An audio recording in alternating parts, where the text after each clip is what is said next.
अप्रैल 15, 1912 इंसानी इतिहास का सबसे भयानक हादसा घटा। कभी न डूबने वाला जहाज या कह ले मॉडर्न इंजीनियरिंग का एक जीता जागता उदाहरण। अपने समय का दुनिया का सबसे आलीशान और विशाल जहाज द टाइटैनिक एक विशाल आइसबर्ग से टकराकर उस अंधेरी रात में नॉर्थ अटलांटिक महासागर के गहरे पानी में डूब गया। टाइटैनिक के पास कई मौके थे अपने पैसेंजर को बचाने के। टाइटैनिक से कुछ ही माइल्स की दूरी पर एक और जहाज मौजूद था जो अगर चाहता तो टाइटैनिक में डूब रहे यात्रियों को आसानी से बचा सकता था, लेकिन उसने ऐसा नहीं किया। ऐसा नहीं कि ये कोई जादुई जहाज था या किस्से कहानियों वाली बात थी, बल्कि ये एक सच है। कई सारे रिकॉर्ड्स और चश्मदीद गवाहों द्वारा दिए गए बयान के मुताबिक ये बात बिल्कुल सच है। इसलिए यहाँ एक सवाल खड़ा होता है कि आखिर टाइटैनिक के इतने पास मौजूद होने के बावजूद भी वो शिप टाइटैनिक को बचाने क्यों नहीं आया? आखिर ऐसी क्या मजबूरी थी? चलिए उस शापित रात को घटे इतनी बड़ी अनहोनी के पीछे की सच्चाई जानने की कोशिश करते हैं।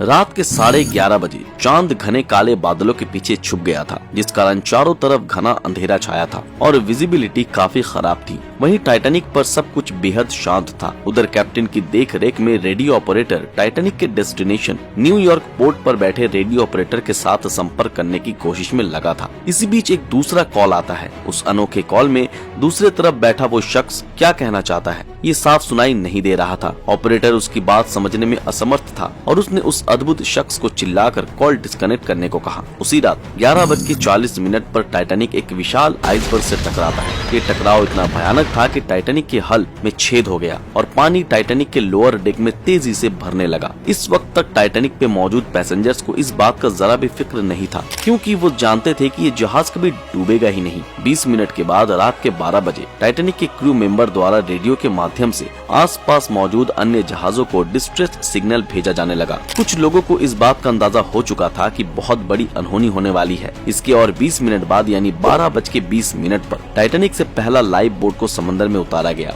12:25 पर टाइटैनिक के रेडियो ऑपरेटर के पास डिस्ट्रेस सिग्नल का जवाब आया। ये था आरएमएस कारपेथिया। कारपेथिया के रेडियो ऑपरेटर ने बताया कि जहाज के कैप्टन अपनी फुल स्पीड से कारपेथिया को टाइटैनिक की ओर ले जा रहे हैं, लेकिन समस्या ये थी कि ये दुर्घटना वाली जगह से 93 किलोमीटर दूर था, जिसका मतलब ये कि कारपेथिया को वहाँ पहुँचने में 4 घंटों का समय लग सकता था। रात के 12:45 पर डूबते टाइटैनिक के क्रू मेंबर द्वारा रॉकेट्स और फ्लेयर्स आसमान में छोड़े गए। आपको जानकर आश्चर्य होगा कि यही रॉकेट्स उस रात टाइटैनिक में मौजूद हजारों लोगों की मौत का कारण बना। 1.5 घंटे बाद टाइटैनिक 2 हिस्सों में टूटकर अटलांटिक महासागर के गहरे ठंडे पानी में समा गया। सुबह 4:10 पर कारपेथिया वारदात वाली जगह पहुंचकर लाइफ बोट में मौजूद लगभग 705 लोगों को सही सलामत बचाने में कामयाब हुआ। उसके कुछ ही देर बाद एसएस कैलिफोर्नियन उस जगह पहुंचता है। एक तरफ जहां कारपेथिया बचे लोगों को लेकर न्यूयॉर्क की तरफ आगे बढ़ता है, वहीं दूसरी तरफ कैलिफोर्नियन वारदात वाली जगह पर जिंदा लोगों की तलाश में जुट जाता है, पर बदकिस्मती से उनके हाथ कुछ नहीं लगता सिवाय कुछ अवशेषों के।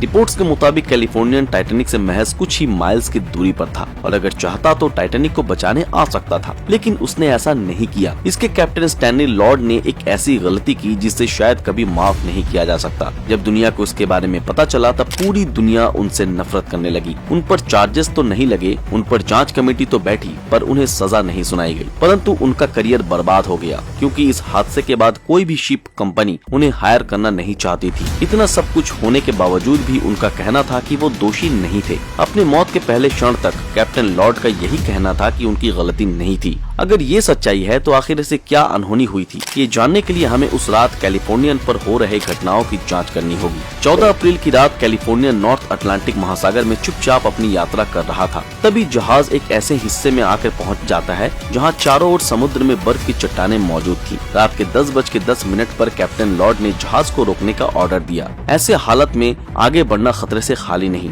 कैप्टन लॉर्ड को ये मालूम था कि टाइटैनिक भी इसी रास्ते से गुजरेगी, इसलिए उन्होंने रेडियो ऑपरेटर को ये ऑर्डर दिया कि इस खतरे के बारे में टाइटैनिक के कैप्टन को आगाह किया जाए। रेडियो ऑपरेटर एवांस ने रिसीवर ऑन कर टाइटैनिक से संपर्क करने की लगातार 30 मिनट तक कोशिश की। आखिरकार संपर्क हो पाया, लेकिन बदकिस्मती से उसी वक्त टाइटैनिक का रेडियो ऑपरेटर न्यूयॉर्क पोर्ट के रेडियो ऑपरेटर से बात करने में व्यस्त था। एवांस ने इस बातचीत के बीच में घुसने की कोशिश करी ताकि वो टाइटैनिक को रास्ते में मौजूद आइसबर्ग की जानकारी दे सके, लेकिन एवांस की बात उन्हें कुछ समझ नहीं आ रही थी। इसके बाद एवांस ने रेडियो ऑफ कर दिया और अपने सीनियर को इस दुर्घटना के बारे में पूरी बात बताई। इस बात पर आज भी रहस्य बना हुआ है कि ये बात सुनकर कैप्टन लॉर्ड का क्या रिएक्शन था। अनुमान के मुताबिक उन्होंने भी यही सोचा होगा कि टाइटैनिक को भी रास्ते में मौजूद खतरे के बारे में जानकारी तो जरूर होगी और उन्होंने एवंस को जाकर सोने को कहा। सो अगर एवंस ने रेडियो ऑफ नहीं किया होता और 1 घंटे तक इंतजार किया होता तो शायद उसे टाइटैनिक से भेजे गए डिस्ट्रेस सिग्नल मिलते। लेकिन इस बात के लिए हम एवंस को दोषी नहीं मान सकते क्योंकि उनके पास कोई ऑफिशियल रीजन नहीं था कि वो रेडियो के पास बैठे रहें। दूसरी ओर वो काफी थका हुआ था, इसलिए वो जाकर सो गया। वहीं टाइटैनिक डूब रहा था और इसके कैप्टन ने डिस्ट्रेस सिग्नल भेजा जिसे कार्पेथिया ने रिसीव किया, लेकिन कैलिफोर्निया ने नहीं क्योंकि इसका रेडियो बंद था। टाइटैनिक लगातार काफी तेजी से डूब रहा था। टाइटैनिक के कैप्टन ने आदेश दिया कि आसमान में रॉकेट्स छोड़े जाए और यही सबसे बड़ी गलती हुई। उन्होंने वार्निंग लाइट्स तो छोड़ी पर वो लाल रंग की नहीं थी क्योंकि क्रू मेंबर्स किसी कारणवश लाल रंग के इमरजेंसी रॉकेट्स रखना भूल गए थे, इसलिए उन्होंने आसमान में सफेद रॉकेट्स छोड़े। अगर आपको इमरजेंसी डिस्ट्रेस सिग्नल भेजना हो तो लाल रंग के लाइट्स छोड़ने होंगे। रिपोर्ट्स के मुताबिक कैप्टन लॉर्ड ने उन लाइट्स को देखा था पर उन पर ध्यान नहीं दिया। क्या कोई ये सोच भी सकता है कि दुनिया के सबसे आलीशान शिप पे लाल रंग के इमरजेंसी रॉकेट्स मौजूद नहीं थे? लेकिन दोस्तों ये सच्चाई है। कैप्टन लॉर्ड को लगा टाइटैनिक अपनी यात्रा में आगे बढ़ चुका है। उन्हें जरा भी अंदाजा नहीं था कि टाइटैनिक डूब रहा था। वो लगातार टाइटैनिक के साथ कांटेक्ट करने की कोशिश किए जा रहे थे, लेकिन इस बार रेडियो सिग्नल के माध्यम से नहीं। उन्होंने रेडियो ऑपरेटर इवांस को जगाया नहीं और टाइटैनिक को सिग्नल भेजना स्टार्ट किया, और वो भी सिग्नल लैंप के जरिए। यहाँ एक बात जानना जरूरी है कि कई पुराने जमाने के कैप्टन रेडियो सिग्नल्स को सीरियसली नहीं लेते। उन्हें इस टेक्नोलॉजी का महत्व पता ही नहीं था, इसलिए कैप्टन लॉर्ड ने इवांस को न जगाकर लाइट सिग्नल भेजना स्टार्ट किया, मगर टाइटैनिक की तरफ से कोई भी रिस्पॉन्स नहीं आया। काफी सारे सर्वाइवर्स ने बाद में ये बताया कि उन्होंने कैलिफोर्निया से आने वाले लाइट सिग्नल को देखा था, लेकिन वो कुछ भी कर पाने में असमर्थ थे। 2:20 पर टाइटैनिक पूरी तरह पानी के नीचे समा गया। इसके 2 घंटों बाद इवांस की आंख खुली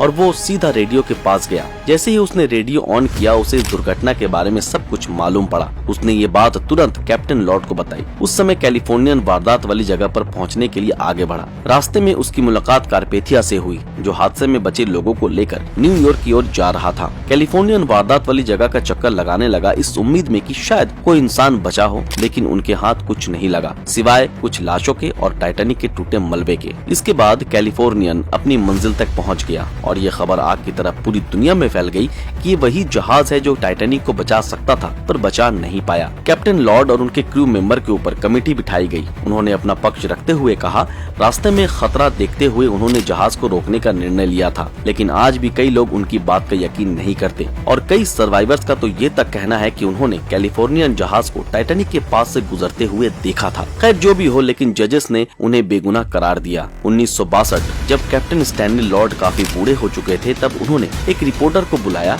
इस केस से जुड़ी कुछ जानकारी के बारे में आखिरी सच बताने के लिए। उन्होंने अपने बयान में कहा कि मैं कसम खाकर कहता हूँ कि मैं दोषी नहीं हूँ, लेकिन उस रात अगर कैलिफोर्नियन टाइटैनिक के पास से नहीं गुजरा तो कौन सा शिप था? द सैमसन थ्योरी इस सवाल का जवाब हमें देती है। सैमसन नाम का एक शिप उस रात नॉर्थ अटलांटिक महासागर में सफर कर रहा था। इस जहाज के क्रू जगे थे और चारों ओर निरीक्षण कर रहे थे, इसलिए नहीं कि उन्हें आइसबर्ग से टकराने का डर था, बल्कि इसलिए कि कहीं उन्हें यूएस कोस्ट गार्ड का सामना न करना पड़े, क्योंकि सैमसन शिप के क्रू सील पकड़ने निकले थे, जो कि गैर कानूनी था। 12:45 पर सैमसन के कैप्टन ने व्हाइट सिग्नल रॉकेट को आसमान में देखा।